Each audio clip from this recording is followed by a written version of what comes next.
When a seller comes into me and says, hey, Paul, I've got a $20 million in revenue lawn care business and I want to sell this company.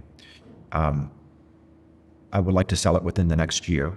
Can you take a look at it? And one of the first things we do at Potomac is we'll execute a non-disclosure agreement. We'll say, sure, send us your financial statements. We will ask some questions. We'll spend some time with the potential client on the phone. We don't even ask for an engagement off the bat. We'll just sign a non-disclosure agreement. We'll do some upfront work and we'll take a look at the business and we'll determine what we think it's potentially worth.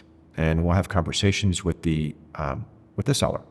And that, of course, is part of the whole information process. And what I mean by that is we have access, obviously, due to all the transactions that we do and all the data that we have. We know what all the comparable acquisition statistics are.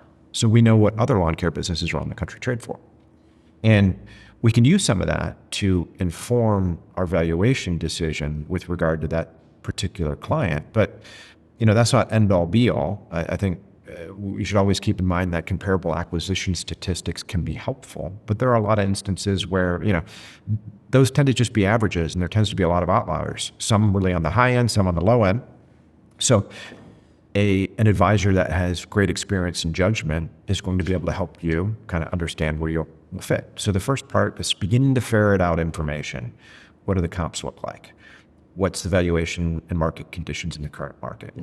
What are the likely buyers, right? Is this business in an area where you might have some defensive acquisition activity taking place? Is this where private equity firms are acquiring platforms or doing add-on acquisitions? There's a lot that goes into this, but by using all this information, you're able to determine and set realistic expectations. So the first part of any sort of sell-side process is understanding what realistic expectations are. What are you likely to sell this business for? And, before we ever go to market with a client, I like to be able to see eye to eye. And over the last 10 years, as we've seen valuations continue to ramp up, we've lived in an era of asset price inflation, right? Valuations, look at the stock market even today, it's still pretty close to an all-time high. So valuations have continued to increase. This has benefited the owners of businesses and financial assets. And oftentimes, our realistic expectations when we go out into the market tend to be conservative, really. We're surprised quite often to the upside. And I will tell you, back in 2009 and 2010, we were very often surprised to the downside. And quite frankly, we were surprised so much a lot of the deals didn't happen, right? Just talking the other day, I remember in 2009, just a very small number of deals even took place. But in this particular market, setting realistic expectations. So let's just use some random examples here. You've got a business and you say, you know what? I'm sitting down with my advisor. We're taking a look at the comps. We're running a DCF. We're looking at a transaction model. We're tweaking things. We're going to try to go to market within the next 12 months. There's a variety of little tweaks we can make to the business, but for all intents and purposes, within a year out, there's not a tremendous amount you can do. But now we know that this business will likely sell for $50 million, right? So this is kind of like the meaty part of the bell curve. This is likely where it will happen. Now, if you get super lucky and a new acquirer comes into the market or a private equity firm decides they've got to pay to play and that's a perfect platform, could you get 55? Could you get 60? Could you get 75? Yes, I've seen it happen just this year. We went out to market with a company that we thought was going to get $50 million and a private equity firm came in and paid $75 million for it. So those things do happen. But setting realistic expectations will kind of help you on the onset. One of the things that I have to fight against personally, and I've had to do it for over 20 years, when you're involved in a lot of transactions and you're seeing, 50 pest control or 50 lawn care deals per year, and you're seeing that all of these purchase price multiples tend to cluster in a particular area, it's very easy to look at the subject company and say, okay, based on the comps, this is what this thing is selling for. This is going to sell for $50 million. And you tend to lose the high expectations and aspirations that you would otherwise have. And I always talk to my team about, it's important for us to be forthright with the client. Like, hey, this is the reasonable expectation, $50 million. But when we go out to market, we're not shooting for $50 million. We're shooting for 80, right? We're shooting for a very aspirational price. And one of my earlier talks, I always talked about negotiate like a child.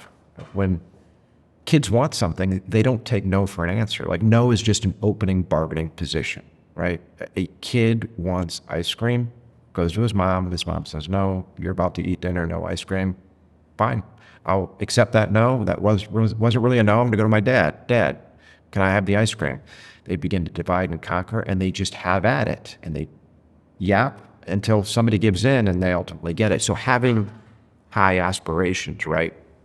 Having the aspirations of a child, like I want to go to the moon, I'm going to be an astronaut, is very important for M&A advisors. And it's unfortunate because I do see it quite often that M&A advisors will want to just get a deal done, and it's safe to do a deal in range, right? That's where market is. Let's get it done. Chop, chop, chop, churn and burn. But here at my firm at Potomac, we always focus on having extremely high aspirations, which, by the way, is sometimes difficult working with a client because we tell the client it's likely $50 million, but we're aspirational that we can hit 80. Now, of course, the second the word 80 comes out of my mouth, the client anchors to 80 and it's an $80 million business. But I would rather take that risk and have them anchor high than be set on the 50, because the higher our aspirations, the greater the chance that we're going to exceed that. So again, it's very important to give a realistic range to the client, but it's also very important to come up with the aspirational range, which I typically tell clients, like, listen, if lightning strikes twice, if everything goes in your favor, if a buyer comes in and absolutely needs to buy this business in this particular location, the business has the right capabilities, all stars aligned, you have a possibility of getting all the way here. Now, chances are of that happening are slim, but it's a possibility. Listen, I know clients never come in with a $20 million business and say, yeah, you know what? I just want $10 million for my business. I know clients always want more than their business will likely sell for in that reasonable range. But again, setting aspirations is important because in the game of negotiation, so much of this is psychological, right? So much of this is perception. So aiming for the stars, it's the only way to put you in a position to actually be able to do that. So you need to do that with each client.